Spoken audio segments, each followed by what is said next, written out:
Hello, everybody, and welcome to the September 5th Alliance meeting. For those of you who don't know, the Alliance is a coalition of organizations that meet and collaborate to support youth innovation, either directly with students or sometimes with educators, locally, nationally, and internationally. And we're happy you're here today. Thank you very much for coming, and likely some people will pop in as we get going, but I think we should get going. My name is Julie Shively, and I'm the founder of Innovation World and the co-founder of the Global Innovation Field Trip, and I am in Ohio, USA. And Jake, if you want to lead us around the rest of the group, then we can get started. My name is Jake Mendelson, and I am in Connecticut in the United States. And I have been very fortunate to work with Julie on this and quite a lot of other projects. So everything she does is very exciting. And my assignment today is to quickly introduce everybody, just tell you to introduce yourself and just spend a minute talking about who you are and where you are. I always think that's exciting to find out people from all over the United States and maybe even other places. So Brian, why don't you start off? Well, hello, Brian Ashcraft. I'm a co-founder of ThinkLink Education with my wife, Amy Ashcraft there. We are in Dayton, Ohio. I am doing this as my full-time job now. Also been, I guess you'll hear some of this, kind of a repeat, but an electrical engineer for over 36 years now, and been living in the corporate world, and now I'm not there anymore. Well, thank you. I'm glad you're here and not there. Jacob, please. Hi, everyone. I'm Jacob. I'm coming from Ohio as well. I'm a student at Miami University, and also I'm here representing World Creativity and Innovation. Great, great. And Amy, please. I'm Amy Ashcraft. I'm an educator specializing in gifted education and co-founder of ThinkLink Education. We offer a variety of products and services to encourage creativity and innovation in the classroom. Great. Thank you. Thank you. Jennifer, please. Yes, hi, I'm Jennifer Christian. I'm in Houston, Texas area, United States. And this is my first meeting, so thank you for having me.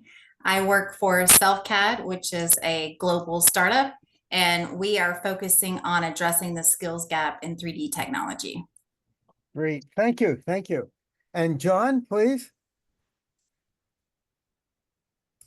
Hi, everybody. Great to see you all. I am the founder of an electronics mentoring program for disadvantaged teenagers to teach them hardware product design and marketing skills, founded in San Francisco, and developing contacts overseas to hopefully launch the project in other countries. And I'm very interested to hear about Brian's background in electrical engineering. Great, great. Thank you. Thank you, John. Paula, please. Hi, I'm Paula, co-founder of Cloud Club Collective, and I am in downtown San Diego, high up in the clouds. And we design tools and techniques to spark inspiration on demand. And my favorite part is being a daydream designer. Excellent. Thank you. Thank you. And that's a realistic background, right? Okay. Ruth, please. Hi, everyone. I just want to start off by saying it's a pleasure to be here. This is my first meeting. I'm a high school student in Maryland, and I'm the co-founder of Novasta Boston, which you guys hopefully will hear about today. Oh, great. We're looking forward to that. Candace, please. Hi, my name is Candace Steger. I am the founder of Kids Business Academy, and we help children all over the world launch businesses. I'm here right outside of Northern Virginia. Great, wonderful. And Kristen, I know you're there. You don't have to turn on your camera, but just tell us who you are. I'm Kristen. I'm with Hewitt Learning. We run the National Innovator Challenge. We run Future Scholars Journal, do curriculum, all sorts of different things. And I am currently at an airport in Dallas and headed home to Eastern Washington. Ah, great. Thank you. Thank you for joining us. I hope security doesn't mind. Well, I think that's everybody, Julie. I don't know if the AI connections actually can introduce themselves, but No, I hope not. That'd be kind of scary, actually. All right, well, let's go ahead and dig in then.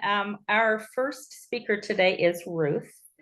And Ruth reached out to me about a week and a half ago, something like that, and is looking for, well, I'll let her tell you what she's looking for, but her and a group of students have created a great program in the Boston area, which they'd like to model kind of around the world at some point.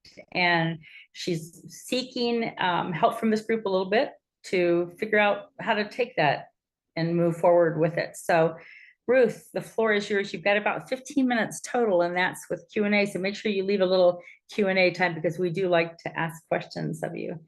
And welcome. Thank you so much. Would you mind if I share my screen?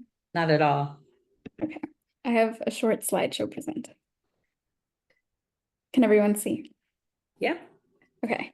Thank you so much for having me. My co-founder, unfortunately, and the rest of my team could not make it today, but Novasta is an organization that we founded in Boston. It's led by a group of youth, and we're all dedicated to civic action and public service. And I'm a very strong environmentalist, and my co-founder actually worked in a soup kitchen. So we kind of came from two ends of the problem. And our project, what we currently do is we establish partnerships with restaurants in different areas. We're currently trying to expand to different states, but it was originally started in Boston. And what we would do is at the end of the day, restaurants often have a lot of leftover food. So we would take that leftover food and have volunteers transport it to shelters in the area for communities that are food insecure. And the problem we're tackling is food insecurity on one end, which the rates have definitely been rising since March and since COVID as well. And we can clearly see that trend of upward food insecurity and homelessness come in tandem. And then also food waste. Food service in this pie chart includes restaurants, and restaurants often throw away tons and tons of food. Across the United States, there is an accumulation of excess food waste, and it seems as though the problem can be alleviated because there's so much food waste, but there's also so much food insecurity. And our projected impact is to serve the food insecure community, but also to reduce food waste, as mentioned on the previous slide. By redistributing surplus food from local businesses and restaurants, we keep in mind that this food can go to those who actually need it and make sure that the food is nutritious. So we have a policy where we donate the food within 4 hours and keep it at regulated temperatures. We are currently at 500 meal donations in the Boston area, and we have accumulated about 80 volunteers in approximately 5 different high schools in Boston, serving as a community service club. So students can get volunteering hours if they volunteer with Novasta. So that's my presentation, and I'm open to take any questions for the remainder of my time. Excellent. You have quite the network of volunteers already. So that's pretty amazing. And that's just in the Boston area. So I have a really quick question, and then we'll open it up to everyone else. And did you mention where you are storing all of this food for that up to 4-hour period before it's donated? Certainly. So what we like to do is at the end of the day, or from restaurants, we collect the food and directly take it to the food shelter. So there usually isn't any necessity for storage. But if we do have to store it overnight, we do regulate the temperature in like the refrigerator of the volunteer. And we just make sure to track that down. All right. My dog appreciates that too, apparently. Very good. Thank you. Who has questions? Please feel free to jump in.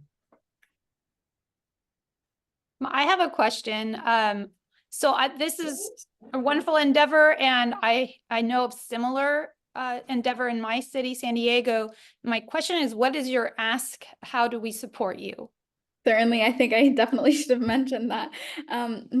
organization is currently in the process of trying to get established as a 501(c)(3), and I feel like that has been the process that is extremely difficult. We don't have a steady source of budget or income, and we're trying to get a fiscal sponsor, but usually they're not that open to assisting youth from our experience. In addition, just being able to establish ourselves in different parts of the United States and eventually, hopefully, the world is our goal. I think I accidentally stopped sharing. It's okay. No, I stopped sharing for you. Did you? Okay. You can put it back up anytime No, you want it's to, okay. though. No, We it's okay. wanted to be able to see you too, but feel free to put it up if you need to. No worries at all. Thank you. So expanding our network to other areas in the United States was one of our biggest goals. Yes, Jake. Ruth, so I am in Connecticut, and I know that a few years ago, and I can't tell you exactly how long ago it was illegal for restaurants to donate excess food. They were literally, it was against the law. And at some point within the past 5 or 6 years, they changed the law and it's now legal. So my question to you is, I know you want to expand, have you identified areas of the United States, a state or a city where it is still illegal? And have you approached the government to try and get those restrictions changed? Thank you. Actually, in Boston, I think our experience has been quite pleasant. There is the food waste ban, which actually requires restaurants not to throw away their food after they make approximately, I think, 1 billion tons, or $1 billion in their actual food service company. And then there's also the Emerson Act, which prevents liability that may arise when restaurants facilitate donations. So I think in our experience, it has been positive. And the Emerson Act, I think, is a federal law. So it applies in many different states. Hopefully we don't come across that problem, but if we do, I think we will be willing to advocate in order to get that alleviated. So thank you.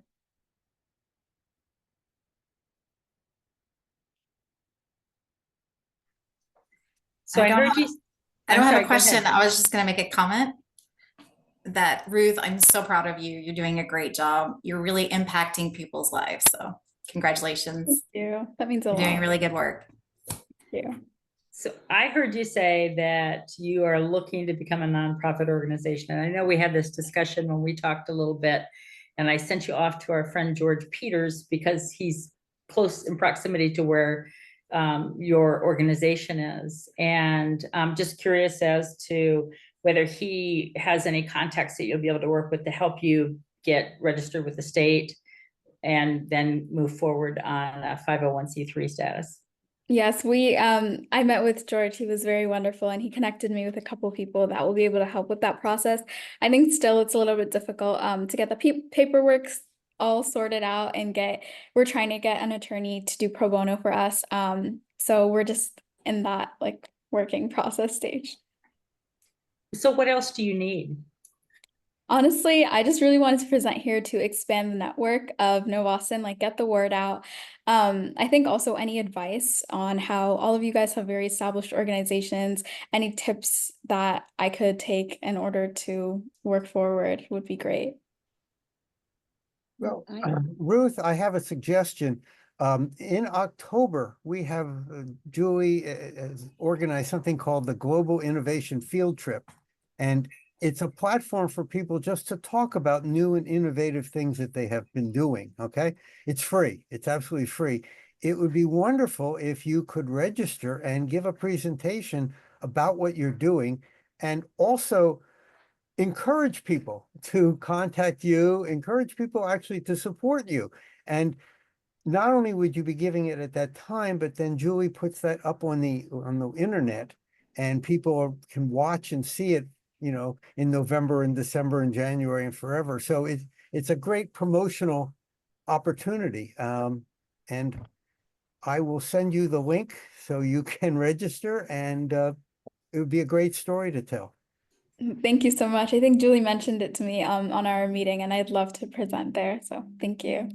If you haven't turned in your registration, do it really soon, because I know most of the time slots in that would be reasonable for you, unless you want to be up at like 2 a.m.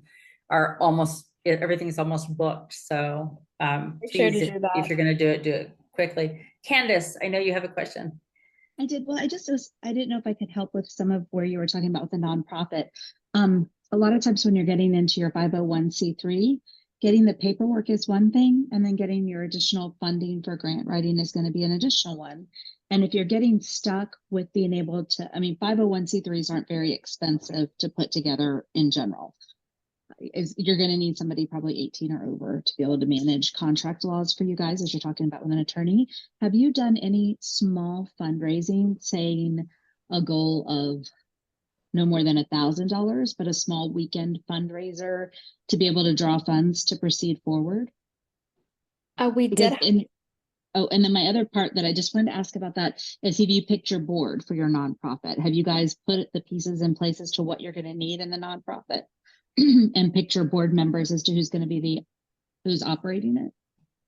Yes, so our fixed board positions are currently the co-presidents and the vice president. I think the other positions are a little bit tentative, but they are in term for our current operation as a club, I think, at our school. So that's just the team we've been operating with currently as an organization as well.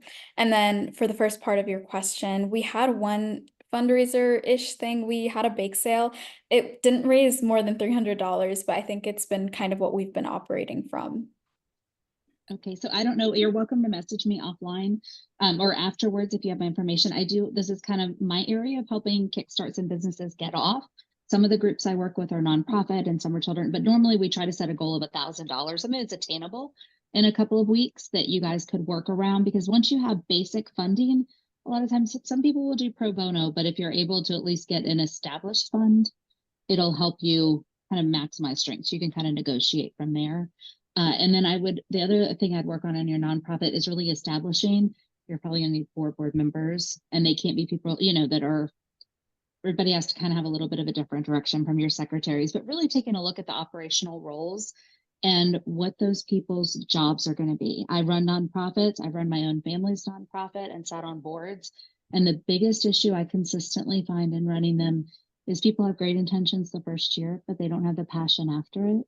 So like, what are the jobs and the roles of your board members? Are they actively part of fundraising? Are they actually part of getting somebody who's fantastic at grant writing? Are they good at networking and being a part of going to meet with politicians and being able to really network locally?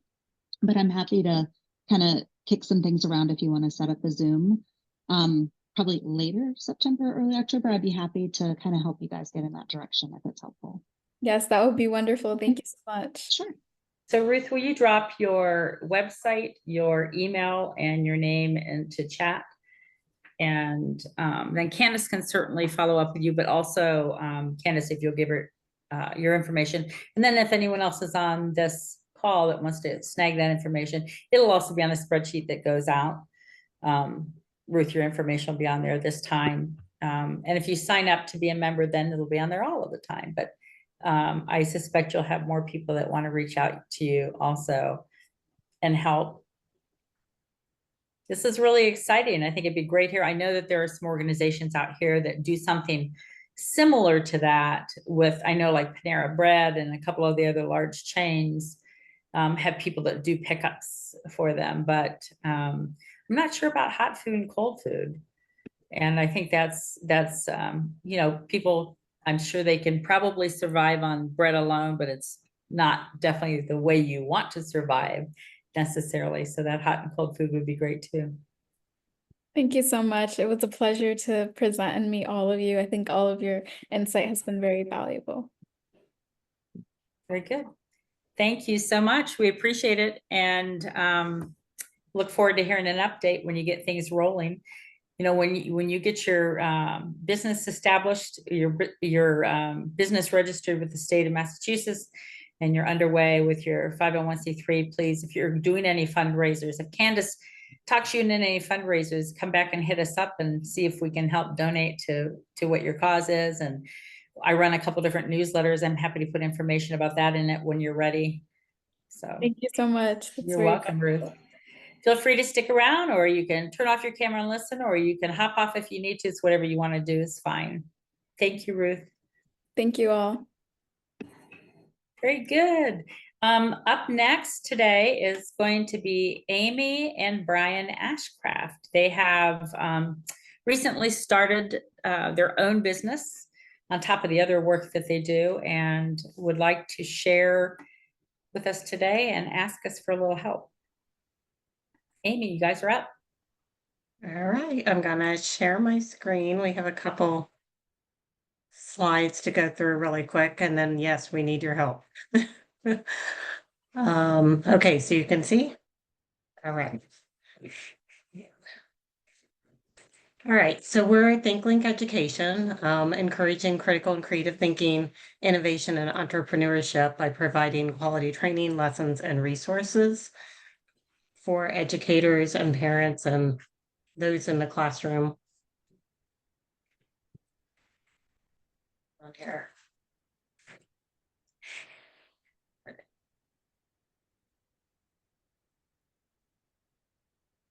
Just who we are, which we kind of already introduced ourselves at the beginning. So I'm an educator of over 30 years, and always a passion for innovation and entrepreneurship. Like she's talked about before, yes, I'm Brian. I've earned my gray hairs through the engineering profession for over 35 years. Again, doing a lot of starting early in the career of just doing field service work, doing installations, equipment for large manufacturers, and then moving to the sales side, distributorship, and then of course doing a lot of programming. I've just recently left the medical field, so there's a lot of heavy, I'll say, paperwork, regulation stuff that goes with that. So we got to have a lot of the paperwork in gear. But for me on my end, again, since I've done a lot of product development, I would be handling a lot of the technology end for the business. And a lot of that truly is just helping the teachers and educators set up their equipment, teach them how to use it, get it actually installed in the classrooms. Because a lot of them, they get the equipment dumped on them in boxes, they got to put it together. They don't know how the assembly goes or how to fully install everything, actually make it functional and working. So that and then project development is kind of my hook into the business.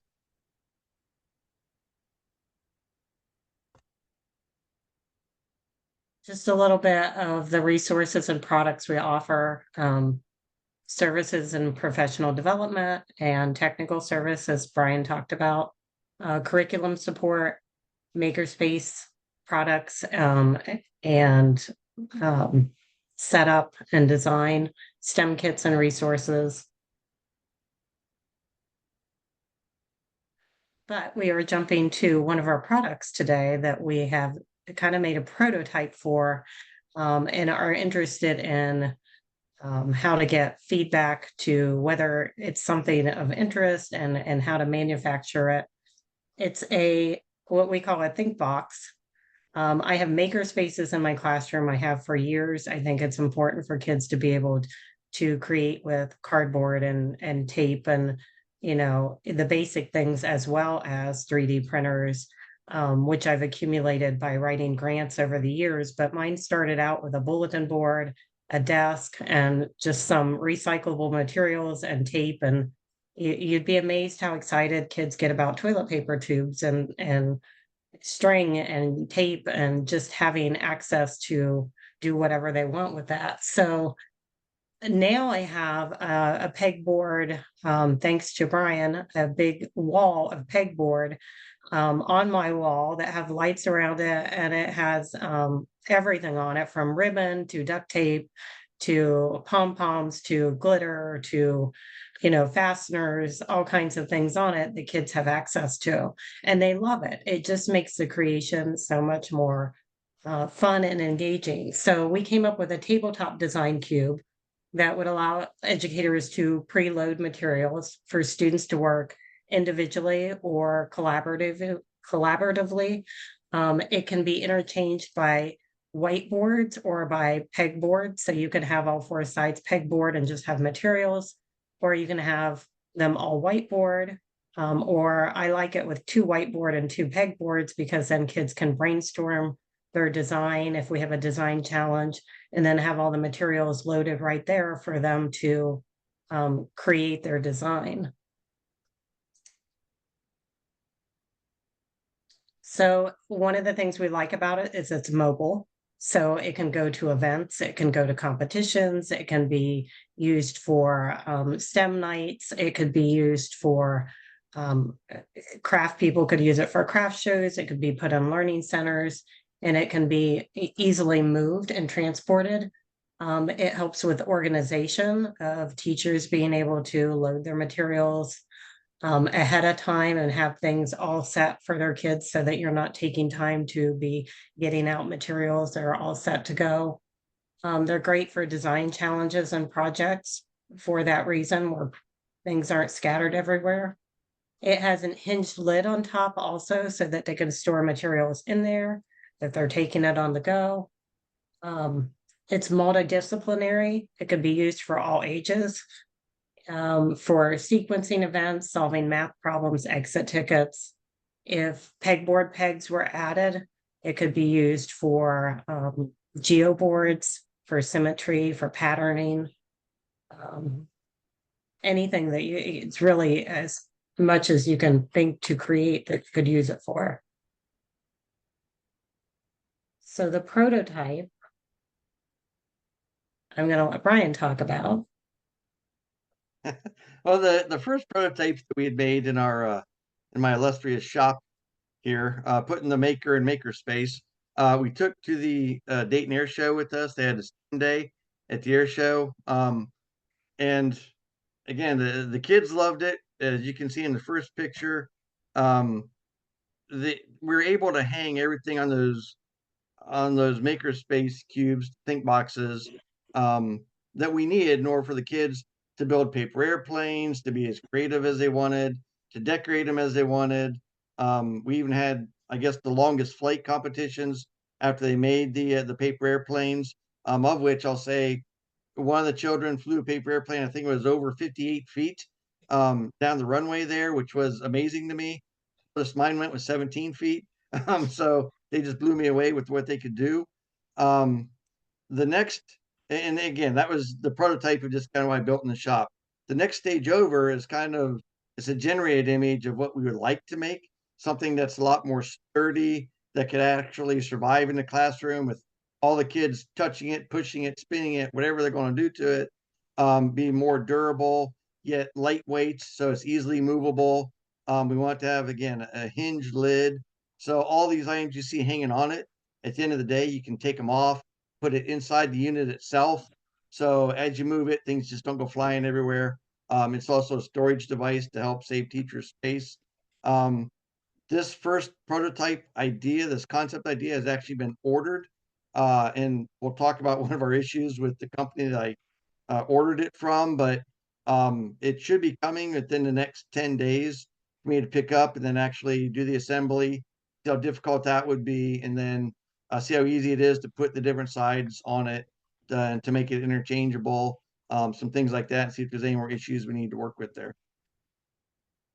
And right now we do have them in 3 sizes was the idea. So we have a 14 by 14, a 20 by 20, and an 18 by 24, depending on what fits best into a teacher's space that they want to use. And I think currently we don't have a rotating base on it, but that's definitely something that we want to have on it.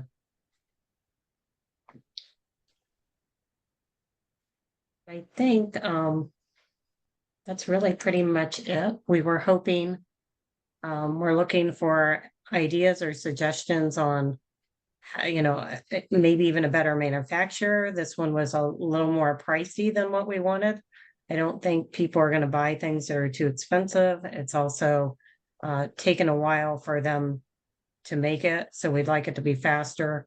Ideas on the design, the uses, the audience, any help or suggestions? would be greatly appreciated.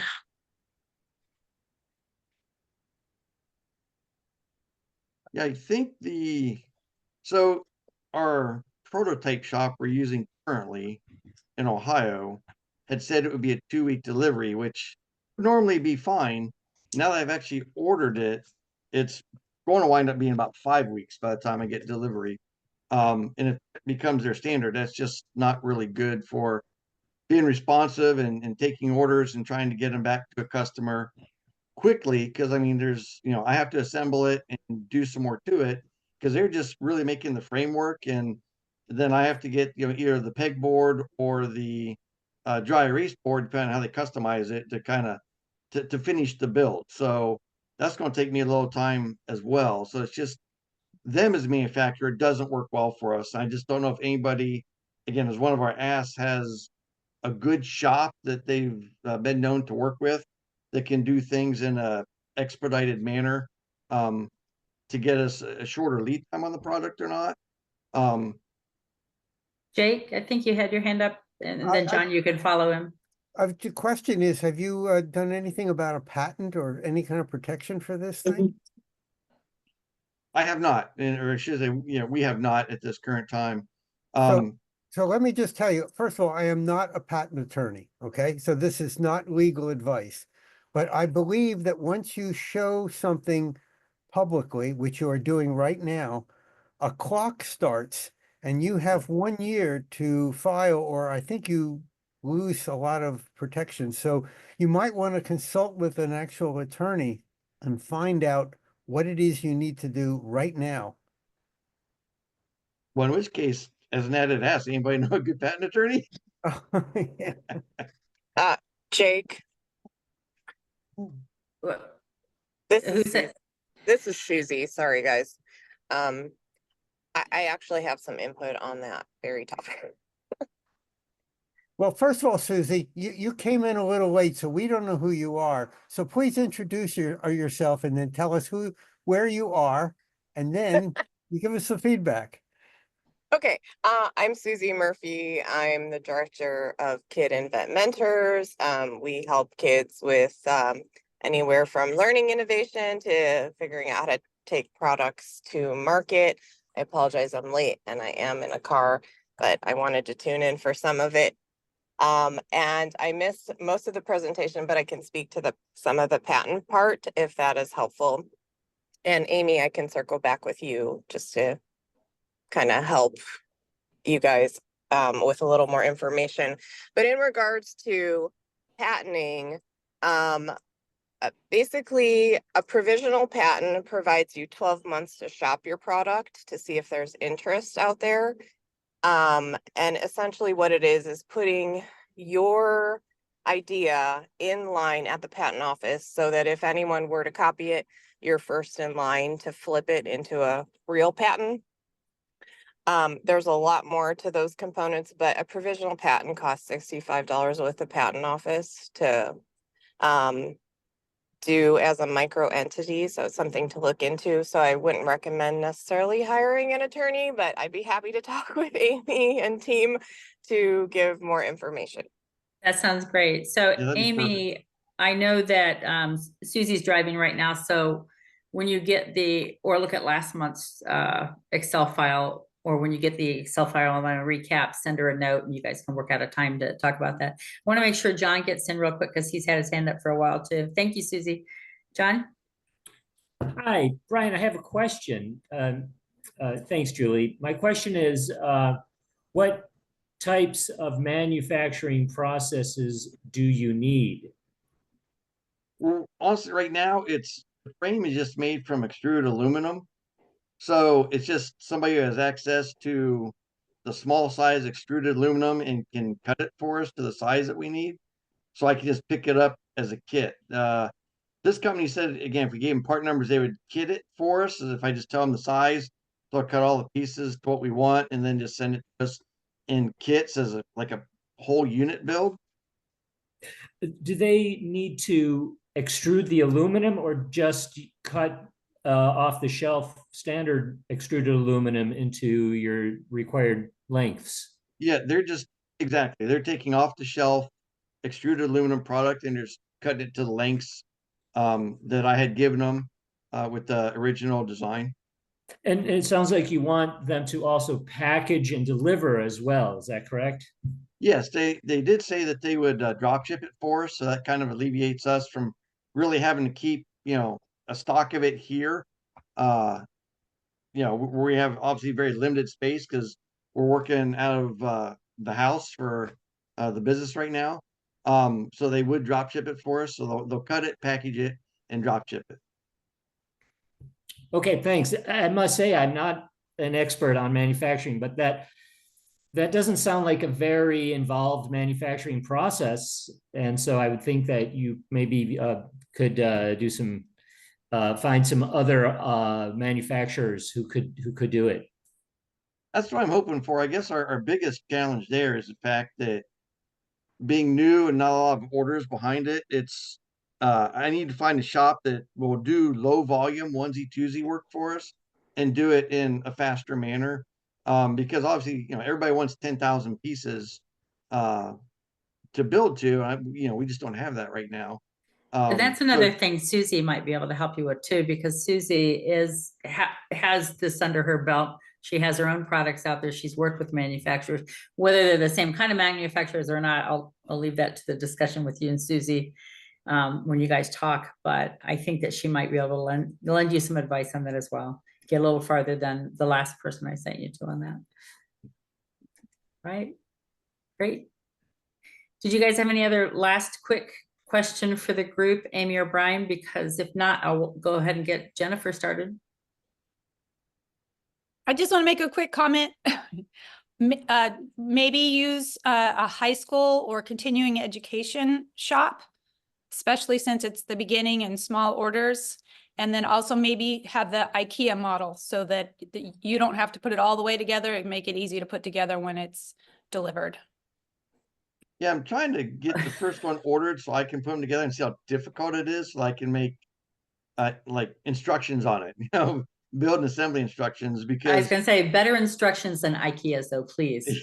Yeah. Some of theirs are pretty lacking. They just show you pictures and it doesn't always work for everybody. Yeah, and as far as shipping it, yes, it would be perfect if we just send it unassembled, because then it can be fairly flat.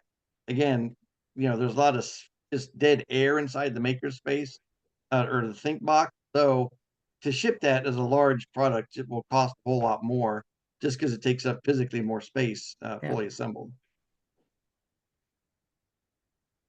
I'm curious, like if it, I mean, I know I like the idea from my perspective and using it, but I don't know that it's, I wanted to know if it's something that other people think would be useful.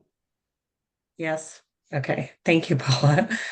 Sometimes I get caught up in my own thing and think, you know, it'll be cool, but maybe other people don't think that. And Jennifer, I was thinking you were going to jump into the beginning and say, I'll just have it 3D printed for you. You read my mind, Julie. Let me know if you need any CAD work done, because I can do that for you. It seems very easy.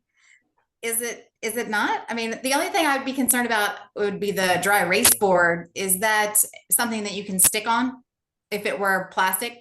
We wanted it so it'd be interchangeable, so it could like either drop in or snap in, so that you could do or Velcro in. Yeah, so you could change them if you wanted 4 pegboards or if you wanted 4 whiteboards, so that teachers could kind of custom what they need for that project. So you need like if you want to give them 4 to 5 pieces or whatever, you could make it where they have a joint.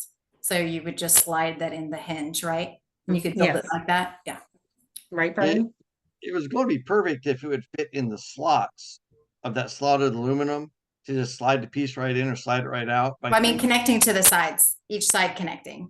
Yeah, each side connecting. But it, what we came up with the manufacturers, they have a product called a Vario block. That block actually sits inside the slot of the aluminum, and then it kind of makes a frame that you just slide either the pegboard or the dry erase board into it, and just holds it. It pressure holds it against the other aluminum pieces to kind of keep it in place. Now, not saying that's the perfect method. since we haven't built the first one yet, but that was the idea we came up with. I mean, there could be a better method of putting it on there. It sounds like a meeting with Jennifer might help as well. It might. Yeah, she might be able to give you some input too. And Jennifer, you'll find her on the list for the first time, but Jennifer, if you don't mind putting your email address in chat for them, since she is the newest member of the Alliance. So you guys haven't had a chance to meet her before. And then Jennifer, when you're done with that, I think you're up. Okay. I'm going to put in the chat my the website with the login information. My goal today is to tell you guys about SelfCAD and tell you all about our mission and our purpose. And I do want to get you guys in the software since you guys are all techie, right? So I want you to click on the link that I gave you in the chat. It's the selfcad.com. And then while I'm talking and I'm sharing with you, you know, who we are and what we're doing, you can kind of play around with the software while I'm talking.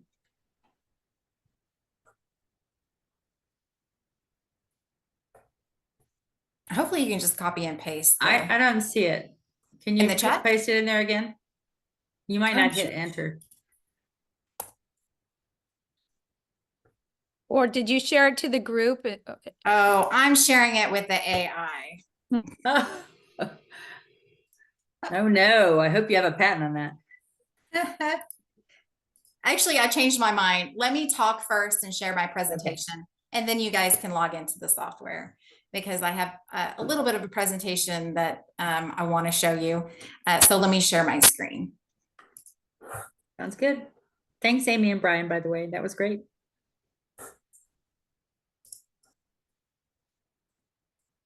One second. And then whatever you do with Jennifer and Susie and however far you get, please bring a finished think box with you at some time in the future at one of our meetings and show us.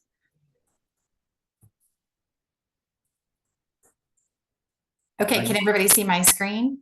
Yep. Okay, so I work for SelfCAD. We're a global startup. We have a 3D modeling software where they can build just about anything they want. It can be used for small businesses, large businesses. You can design products. You can really anything that you want 3D printed, you can do in our software. And so what we're trying to really accomplish is we want just kidding. We're gonna really get more students involved in 3D technology, 3D printing, augmented reality when we give early exposure to these this type of curriculum. So these opportunities need to happen a lot sooner than what they're doing right now. And so we try to think of like what kind of ways can we introduce this type of technology to, say, third graders.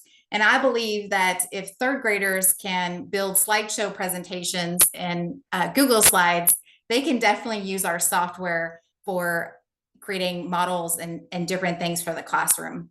So I got started at SelfCAD. I was hired on as an instructional designer to specifically create classroom materials and curriculum for the high school students in those engineering and robotics programs. And being an engineering and robotics teacher, I was at the time, but I'm not now, I realized that this is something that it's exclusive. And a lot of the engineering products, you know, it's creative problem solving, it's designing, it's communicating, and there's so many benefits to teaching our students how to be a designer or how to think like an engineer. Like we're just giving it to a select group of kids in high school, and we're not giving those opportunities to younger students and female students, and a lot of underrepresented students are not thinking, I want to go into a math field. I'm not, you know, maybe I'm not wanting to go into robotics. That's not for me. When you offer 3D modeling and think of it in terms of designing and creating and being an entrepreneur, they're more hooked into learning it. Like they're excited about it. You introduce them to augmented reality. They're like, this is cool. So we grab their attention in those early years, and slowly over time, they build these technology skills that are easily transferable to, high school programs as well as internships and a career. So we're an industry grade software, and we mostly have worked with industries we've worked with all types of industries, but mostly small businesses. We have, for example, a dentist office that works with us. It's called Pop-On Veneers. I don't know if you've heard of it.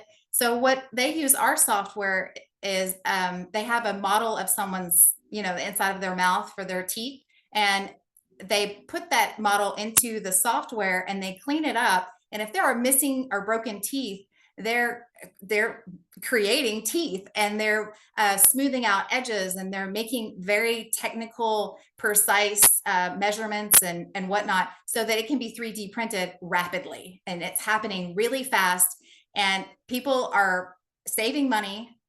This company is saving so much time using our software rather than some of the other industry software out there. So the main benefit of our software is that it's compatible with 3D printing. Everything that you do in our software can be 3D printed as long as it's manifold and watertight. So with that being said, I want more exposure to STEM. And how do I do that? I have to partner up with nonprofits.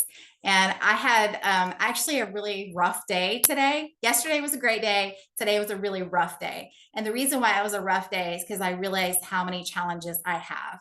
And it's so frustrating to think about how you're trying to do something good, and education's good, and technology and bringing this to people and changing people's lives is such a wonderful thing. And it's a great opportunity for me to make a big impact.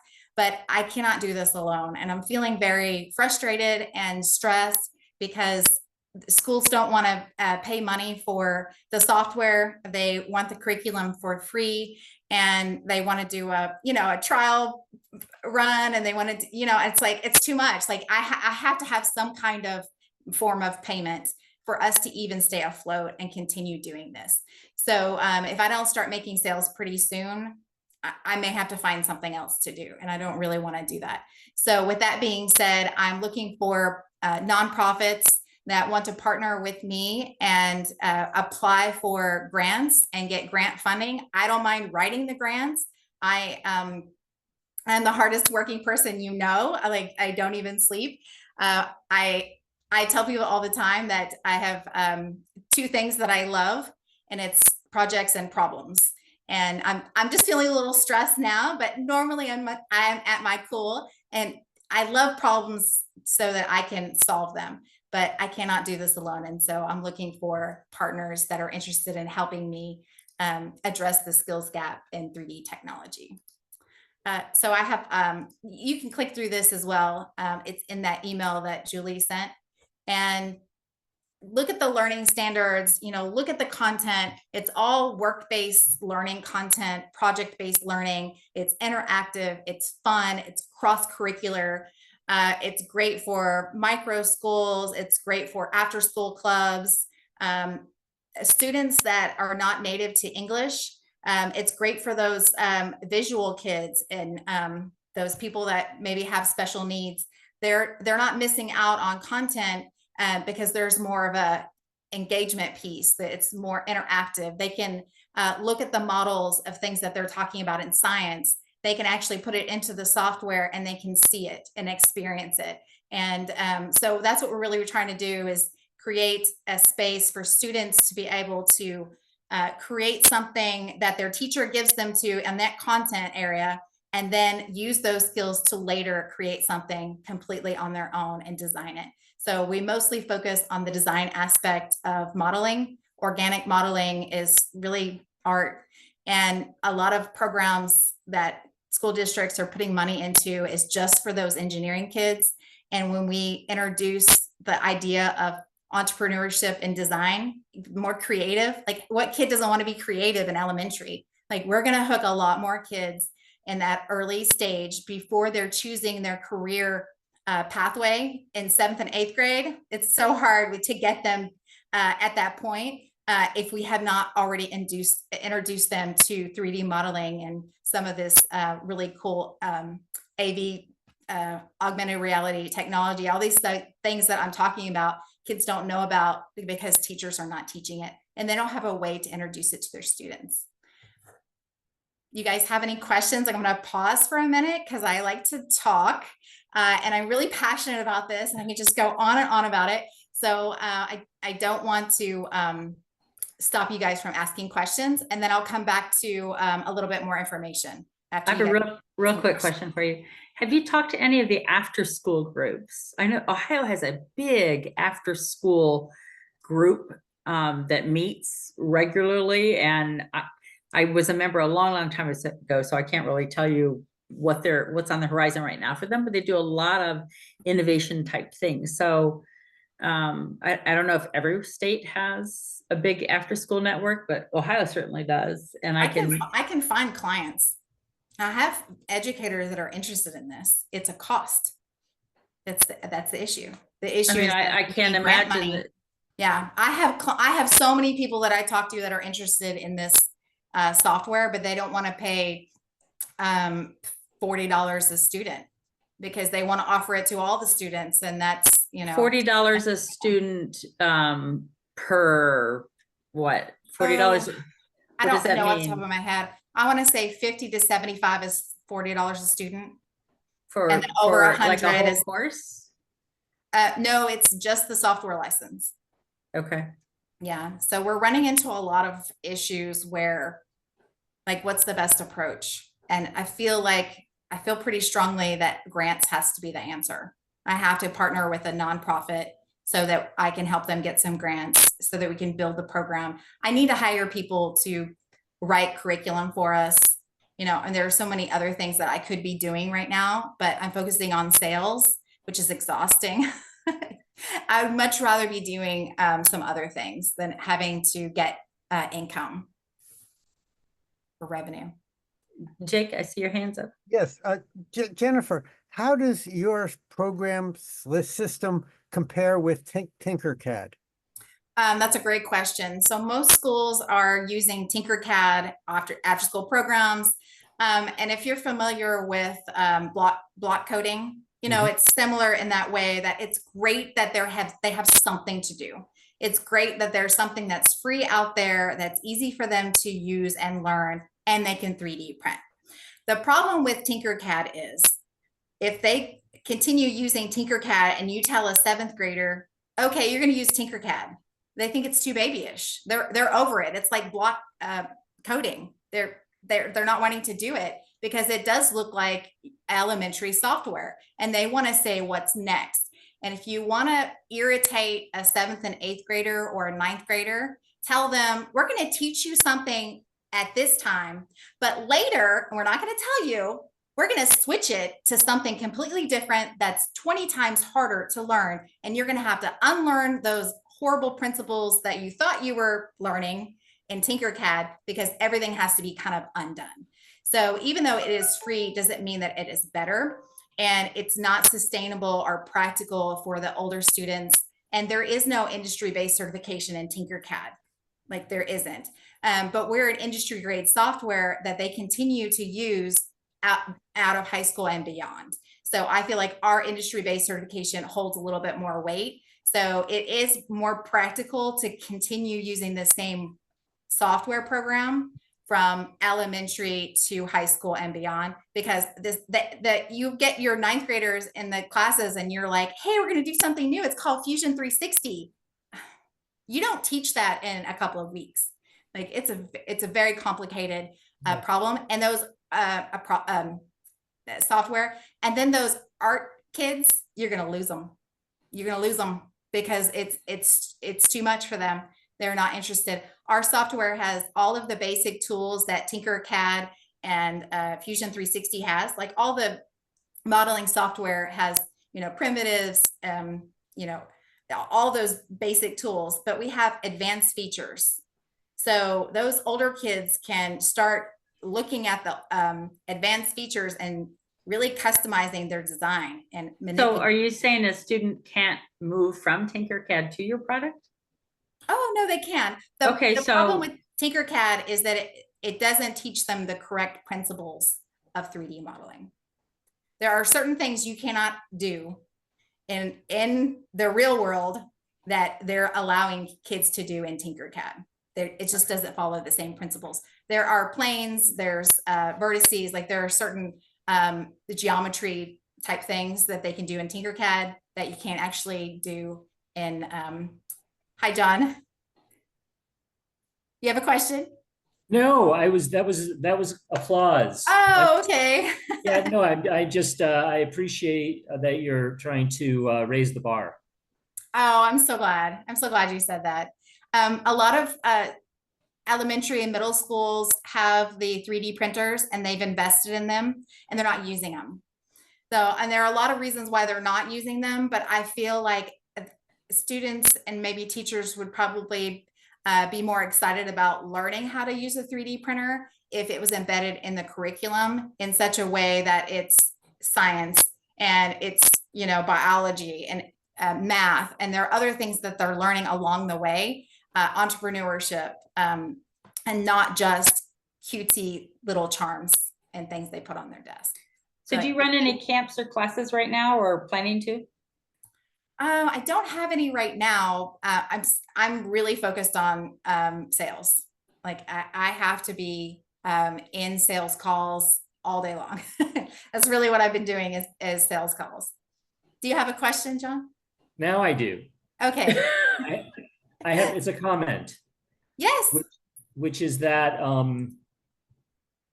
after looking at the available software, we've selected Fusion 360. So that's what we would be comparing cost and features Of course. if we were going to consider any other software. And some of the most important features with Fusion are its web-based integration. They store our files in their cloud. 3D models, animated 3D models can be shared online and viewed in a web browser. It's a collaborative editing environment. So people who have accounts can share files with each other. I'm not sure if I don't think they yet support simultaneous editing, but that's not so important. Yeah. The fact is that people over the internet can work on the same files.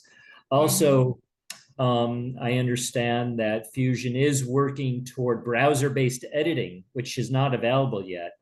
And that would be very exciting for us because ultimately we want to be able to support apprentices using our software who are working on very low power computers. And so browser-based editing is appealing in that way.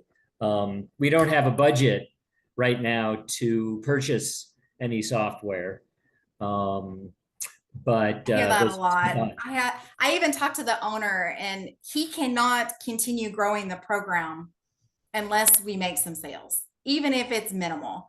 So what he was saying is even if we sponsor students and I was sponsoring like 175 students for one school and all they have to do is pay for 25 and still I'd get a no. It would still be too expensive. So what he's suggesting is like they pay full price for 1 year for one student. Like that at least covers the cost of the people that are working on the sales team. And, you know, that at least covers some of our costs. And then we can build those relationships, get your students, you know, where they love the program and then maybe later invest the following year, you know, a little bit more. But just to get everybody started and do a pilot program, I can't do it absolutely free anymore. I can't continue to volunteer my time. I just can't. And that's all I've been doing since probably May is volunteering my time. And it's going to continue to like wear me out. And so I'm really wanting to make something sustainable. Does that make sense? Oh, Yeah, to your point about Tinkercad. So we are web-based. We are in the browser software, so you can download it into your laptop, or you don't have to. So you have two options.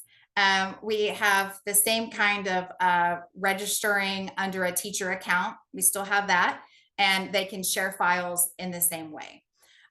So we do have that as well. We work on Chromebooks. And what I think is really interesting is you're not going to give Fusion 360 to elementary students. You don't have the hardware. You know this. You don't have the hardware. Not only does it crash all the time, but I mean, you're not going to buy these expensive laptops for elementary students. And so they're really missing out where ours works on Chromebooks. It even works on iPads. And so like if it does make sense to continue working in the same software platform, if you have an internet connection, you're just using your browser and you're logging in. And another thing I didn't mention that these other large companies don't have, other than being too large and not getting any kind of customer service, like you can't get any help. Like I'm always here helping people, giving them stuff, is like, we have these interactive tutorials, and I can show them to you too, that it's inside the software and it walks them through step by step of how to do something. And it tells them what tool to click on, what number to put in as far as the value. And then it walks them through. And at the end of it, everybody ends up with the perfect 3D object that they were all, everybody has the same thing. And then they can 3D print it. Just walking them through that process, and it's independent work, takes a lot of the stress off the teachers. And then students hopefully can go home, and because it works on their Chromebooks, they can still go home and continue working in the software. So there are a lot of benefits to kind of what we're doing. A lot of our interactive tutorials were actually created by high school students. Well, I'm Jennifer, looking forward to trying it out. I put the Ohio After School Network in chat anyway, if you want to grab it. They're a nonprofit organization, and I know they work through grants now because they earn grants and then they turn around and give grants to teachers all over the state. Oh, that's what we need. That's where I'm saying and then I think there are after school networks all over the place, because I think there's a larger national one that they go to every year. But anyway, give them a try and see if that's helpful at all. Thank you. When you said after school programs, I'm thinking for profit. It's possible. I mean, I am a for-profit, and I was a member of Ohio After School Network. I had to pay more to be a member because I was a for-profit. But so I'm not saying everybody that is a member of theirs is nonprofit, but they are nonprofit, and they work with nonprofit organizations too. Okay. And I know that some people are going to take off because it's past that 6 o'clock marker. And I understand if you want to stay, Jennifer, you're welcome to. John, if you want to stick around for a few minutes, if there's something you want to show people who can stay, Jennifer. Sure. Yeah, I'll stay. So anyone who has to drop, we understand, but anyone who can stick around for a few minutes, so she has an opportunity to share her link that she wanted us to take a look at. I think I'll just share my screen like I was doing. And then there's many places you can go and click on interactive tutorials. You can go at the top, you can click inside the browser in the software. So some really fun things that we're doing. All of these were created by our high school students. Some of the high school students in India, our internship program started in India, and we actually hired some of them to work for us, and they still work for us.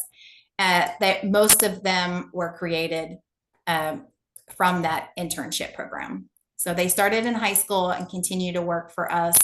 And we're trying to incorporate more real world projects like the cabinets that you see here. So cabinetry, interior design, urban development, furniture design. There's so many applications to this, but we didn't want to just have fun little projects for them to do. I mean, these are great and all, but when you make it academic, then teachers want to use it.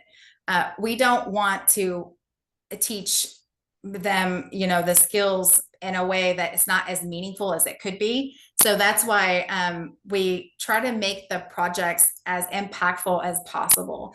So we kind of have like a story around these projects in the curriculum.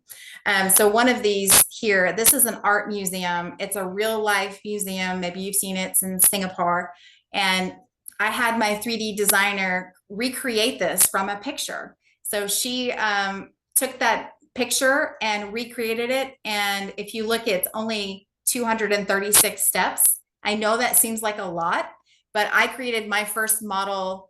It was around that for like 20 minutes, like very first time, never even used the software before. So they're able to, learn not just about architecture, but they're kind of making that connection of like, is this a career? Yes. You could be an architect, and then it opens up the storyline for you guys to discuss with your students, not just CAD software, but like the overarching goal is for us to teach them about those career opportunities so they can be making that connection. The cool thing about this architecture here is that it has a circle in the inside of it, which is a courtyard. And the way it's designed is when it rains, it slides off the building and creates a waterfall in the courtyard. So that's pretty cool. I have a lot more in the curriculum that tells the complete story, and the idea is you take something that's already existing, you talk about it, and you kind of borrow somebody else's ideas, and then they take those skills and then they create their own art museum. Now, what else can you do? I mean, they did a waterfall. What could you create with that same kind of concept? So we have a lot of projects like that. I want to go back to the Among Us, which is really fun. It's the very first thing, because she just did this recently for me, and it's hard for us to talk about it so that she could understand. Okay, so I want to have my students create their own math game. And I know that they know what Among Us is. So that was kind of the theme. So you're going to create the walls, the room, the objects, like your avatar, which are your characters, and you're going to create your own 3D game. So you make the digital assets in our software, and then you'll create numbers. And in your math game, you have to decide, are they going to add or multiply? What do they need to do to make this statement correct, or this, whatever this math problem is. And then they take it and they put it into augmented reality, which is an app on your phone. And you import and you really like code and create your own virtual reality game using 3D software. So again, we're just kind of introducing these ideas, and then students are going to take off and make their own. They're going to make their own stuff. So yeah, I just wanted to show you. We have some biology models as well. Like I wanted to add as much like science and cross-curricular things. So you can embed just about anything you want into the 3D modeling. Okay. And I know the challenge you're facing, like you say, with a large part when you're selling to schools is the cost. Exactly like you said, everybody wants it free. Everybody wants to evaluate it.